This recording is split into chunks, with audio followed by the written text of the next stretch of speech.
took the night security job because I needed money fast and didn't care much about comfort. The building was a corporate office complex located just outside the city, surrounded by empty roads and closed warehouses. During the day, it looked modern and clean. At night, it felt hollow, like a place that had already been abandoned but hadn't realized it yet. My shift started at 11 every night and ended at 7 in the morning. After 8 p.m., no employees were allowed inside. No cleaners. No managers. No exceptions.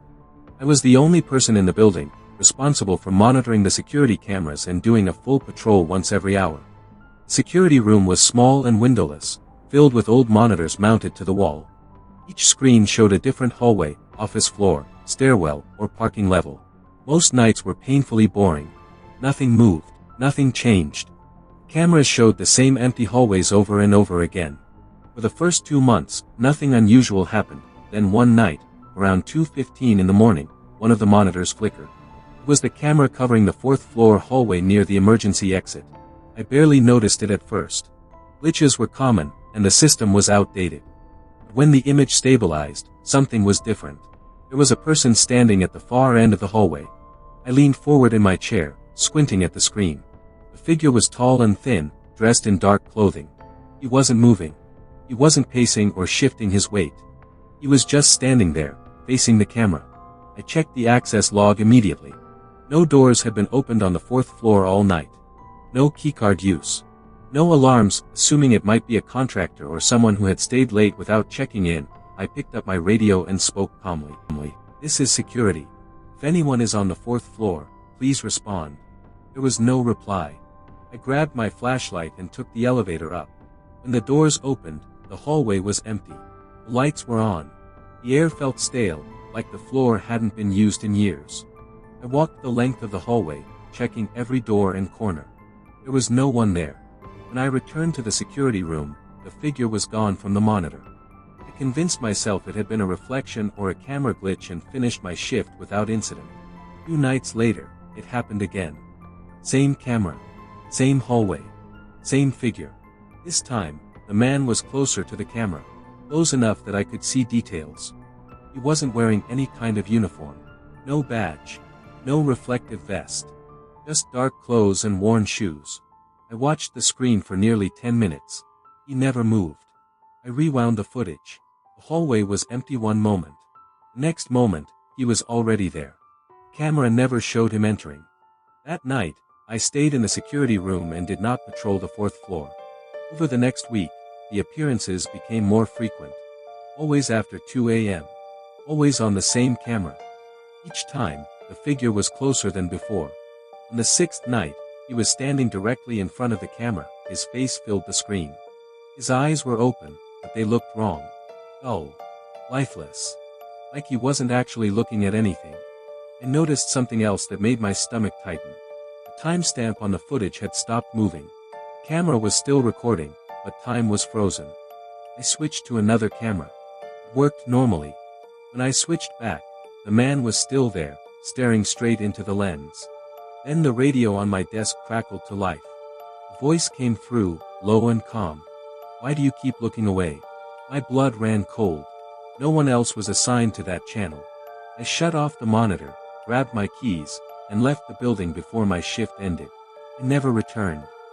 A week later, I was told the truth. Years earlier, a night guard had died in the security room during his shift. Cameras showed him staring at one monitor for hours. The footage never showed what he saw. Story 2, the room that never checked out. I worked nights at a small roadside hotel during my 2nd year of college.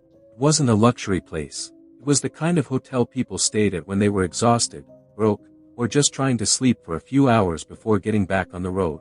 2 floors, 30 rooms, 1 front desk. After midnight, it usually felt abandoned. My shift ran from 11 p.m. to 7 a.m., and I worked completely alone. No security guard. No manager.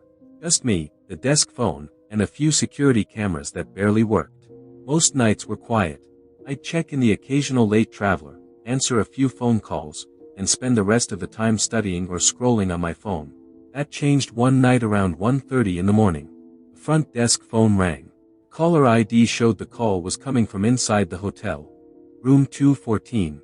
I answered with my usual greeting. At first, there was only silence. Then I heard breathing.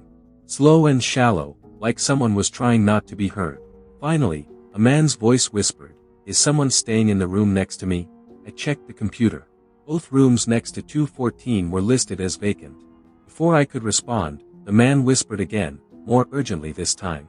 "Then who keeps breathing on the other side of the wall?" The line went dead. I stared at the phone for a moment, trying to process what had just happened. I told myself it was probably a prank. College kids did stuff like that all the time. Still, something about the call felt wrong. I grabbed the master key and headed upstairs. The hallway on the second floor was silent. When I reached room 214, I noticed the door was slightly open. Just enough to catch my attention. I pushed it open slowly. The room was dark and empty. No luggage. No clothes. The bed looked untouched. I checked the bathroom and closet. Nothing. I locked the door and went back downstairs, feeling uneasy but telling myself I was overreacting. At 2:10 a.m., the phone rang again. Room 214. This time, I didn't say anything when I answered. All I could hear was breathing. Louder now. Closer. Then the man whispered, "He's standing at the foot of the bed." I felt my chest tighten. "Sir," I said, "who is standing in your room?" There was a long pause. "He doesn't like when you talk," the man whispered. Call disconnected. My hands were shaking when I checked the phone logs. The call hadn't come from room 214. It came from the front desk phone. The one sitting right in front of me. I didn't go upstairs again that night. Instead, I sat behind the desk, watching the hallway camera until my shift ended. At 6:45 a.m., I noticed something on the camera feed. Someone was standing outside room 214. Tall. Motionless. Facing the door. I quit that morning. Later, a coworker told me something I wish I'd never heard. Room 214 had been taken out of service years earlier after a guest was found dead inside. He had called the front desk repeatedly during the night, complaining that someone was standing in his room. When staff finally opened the door, he was alone. Standing at the foot of the bed.